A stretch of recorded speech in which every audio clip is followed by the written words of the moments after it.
What's up, everybody? It's Dave with the Cream, and today we're going to be looking at this article that just came out yesterday.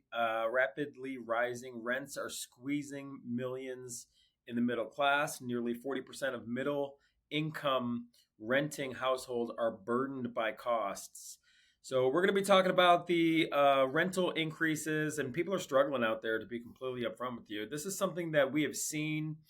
This article references how we've seen people being burdened by rental costs, typically in the low income sector, in the low income type areas, but now we're seeing it in the middle class.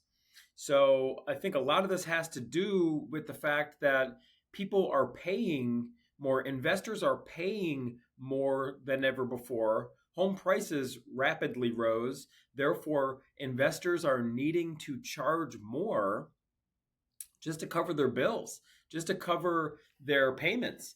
I mean, we speak to investors all the time, and we kind of talk them out of buying these overpriced homes. Sometimes investors, when they get access to capital, because there's so many financing programs out there, they just feel the need to get out there and buy, right? It's like, make sure you're buying good deals so you don't have to charge a premium for the rent. Because if something happens in the economy, anyone who pays too much and overfinances a property, those are the landlords who are going to get crushed the first, right? We got to make sure we're buying good deals first and foremost.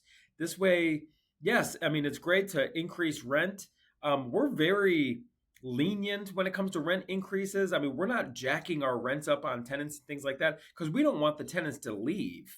We want to fill our properties with an affordable at an affordable price with a tenant who's going to pay long term. You are going to succeed as a real estate investor far more by just having a steady paying resident in your property rather than relying on rent increases. Because you got to think, let's say that you're looking to raise your rents $100 a month after every tenant, after every 12 months, right? So you're going from 1,500 to 1,600. That's your plan. So you want to make an additional $1,200 per year.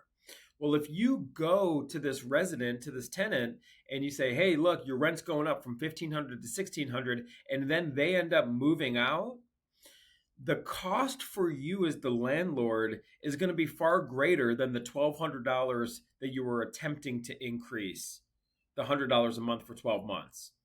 So it's better for you as a landlord, I'm here to let you know, to leave this person in there paying $1,500 a month and not have to turn this unit over than it is to go for these rapid increases all the time.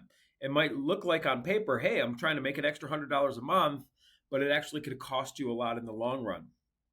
And so that's a very important thing to consider. And then also just make sure you're not paying too much for property. So look at this map. I found this map. Here's percentage of people of the middle class that are burdened by costs has rapidly increased since 2019. Yeah, no doubt. I mean, and look at what this coexists with home values as well. So as investors continue to pay more for properties to get into the game, they're needing to charge more for rent. They're relying on higher rents just to make their payments because they paid so much for the property. If you're disciplined as a real estate investor and don't pay too much, another thing is the institutions, by the way, everybody, institutions, hedge funds and things like that, they pay too much for properties. So they're relying on this maximum rent. You can really set yourself apart by having more affordable rents. You can attract better quality people who are going to be there long term. But the thing is, you got to buy right so you don't have to rely on these high rents. Should be affordable. Yeah, we want you to get as much as you possibly can, but you want this longevity for a resident, for a tenant is going to be more profitable in the long run than sporadic rent increases and trying to go for the jugular every time a lease is due to renew. This map I found very interesting right here, and this is showing that basically the percentage of people who are burdened by cost. Like for instance, in California, 50% of people's costs are housing costs in California. That's so high, right? Arizona, it's close to 50%. It's 46.5. Texas, these are all the usual suspect states. Look at where people's costs are the biggest burden. It's also the same states where the property values have run up the hottest, right? In my opinion, these states are not the most ideal for rental properties. I think this map says a lot.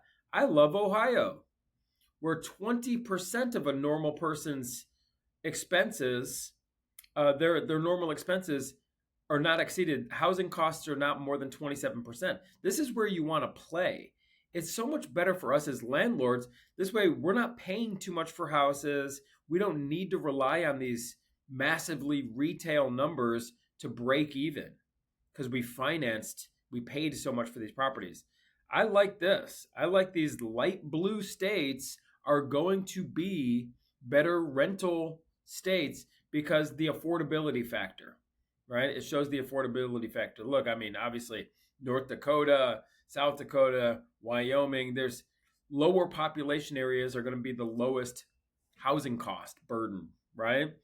We like this middle of the road here. These Midwest states work really well. And notice on the coasts, I mean, it's very difficult to succeed as a landlord because you're paying so much for the properties in these places that you're demanding, you have to charge a premium for the rents. And if something happens to these residents, you could find yourself a vacant property, you got high payments. So my perspective on this, in my opinion, is we stick to these more affordable markets. This way, we're not having to demand a premium in rents, and keep housing affordable. If you could keep the housing affordable for your residents, it's going to incentivize them to stick it out the long term with you, and then you get all the benefits of having somebody live there long term. They're going to be, obviously making that mortgage payment for you. So you're chipping away at your loan. You're going to have a little small, some positive cash flow coming in every month.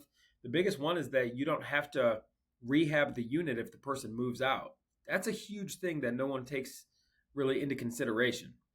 So it's better to leave somebody in there at an affordable price long term than it is to just try to increase the rents, and then you run the risk of them moving out. Now you got to put $7,000-8,000 into the property, just to get it back online.